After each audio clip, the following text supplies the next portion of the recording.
माझ्या मुलीला न्याय द्या अशी मागणी फलटणमधील आत्महत्या केलेल्या महिला डॉक्टरच्या वडिलांनी केली आहे। त्यांनी तपासावरून सुद्धा सवाल उपस्थित केलेत। माझ्या मुलीची आत्महत्या नाही तर हत्या आहे असा आरोप देखील त्यांनी केलाय।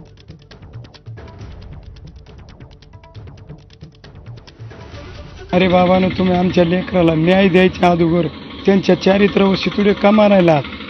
अरे आसऱ्या चारित्र्याच्या शितुडे मारले तर तुमच्या तोंडात किडे पडतील रे किडे, तुमचे तोंड चांगले राहायचे नाहीत। माझ्या अशा गुणवान लेकराच्या अंगावर जर अशा चारित्र्याच्या ह्याच्यावर जर तुम्ही शितुडे जर सोडत असता तर तुमच्या तोंडात किडे पडतील, देव तुमचं बरं करणार नाही। काय तुमची मागणी नेमकी काय केलं? माझी मागणी एकच आहे, त्या लोकांना शिक्षाच पाहिजे, फाशीचीच शिक्षा, दुसरं काहीच नाही।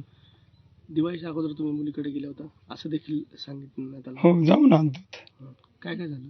काही नाही झालं, शांतपणे आलोत माघारी। मग काय नेमकं सत्य? काय सत्य?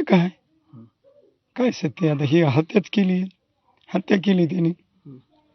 सत्य काय आणि काय जगात तुम्हाला दिसतंय तेच, हत्याच केली, आत्महत्या नाही हत्याच आहे।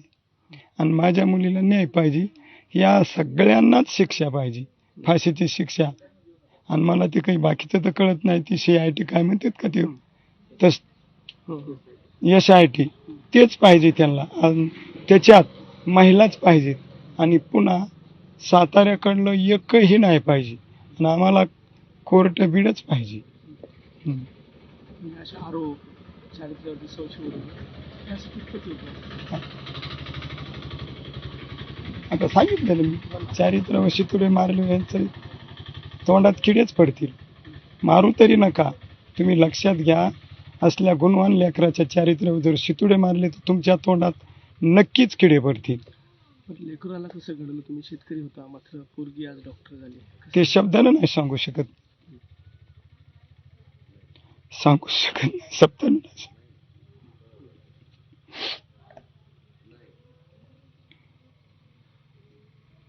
तर मुख्यमंत्र्यांकडनं काय अपेक्षा असेल? अपेक्षा तेवढी, त्या विरोधकाला ज्यांनी माझ्या मुलीला छळ केला, माझ्या मुलीला जो त्रास दिलाय, त्या लोकांना फाशीची शिक्षा। या संपूर्ण प्रकरणात एका माजी खासदाराचं नाव येतं, नेमकं त्याच्यात ते कुणी असेल, खासदार असेल, आमदार असेल, कुणी असो की, ते राजकारणाचं काही देणं घेणं नाही। माझ्या मुलीला फक्त जो अन्याय केला त्याला फाशीची शिक्षा। ही घटना घडल्याच्या अगोदर तुमच्या मुलीने काही तक्रारी पण केल्या होत्या, त्याची दखल घेतली नाही? ते आता मला कळतच नाही ना, त्या पोरांनी सांगितले तक्रारी, पण आता मला साधा माणूस आहे, मी पण लेकीने काहीतरी बोलणं तुमच्यासोबत? काय माझ्याशी शेवटचं बोलणं काय झालं? काही नाही, माझ्याशी बोललीच नाही ती, ह्याविषयी माझा विषय ह्या झाला। विषय नाही, मग आपलं घरगुती, तुम्ही चांगलं राहा, मी चांगलं राहीन, एवढंच। दिवाळीसाठी येणार होती? हो, भाऊबीजीला येते म्हणली होती, भावाने बोलली होती।